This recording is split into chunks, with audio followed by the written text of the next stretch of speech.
सबैलाई नमस्कार। ल हेर्नु हाम्रो बारीको केरा कति ठुलो छ। आज आएको हावाहुरीले चाहिँ बुटा ढालेपछि यो केरालाई चाहिँ यत्तिकै पकाउने हो। हामीले दबाई हाल्दैनौँ है। सबैलाई लोकल होइन केरा चाहिन्छ भने 200 रुपियाँ दर्जन केरा रहेको छ बजारमा।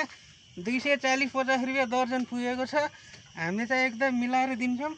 अबको केही दिनपछि पाक्दैछ, सम्पर्क गर्नु होला है त। यस्तै पाक्छ पुरै पहेँलै हुन्छ। यस्तै फेरि हामी त्यो गुण देखाउनेछौँ पाकेको पनि।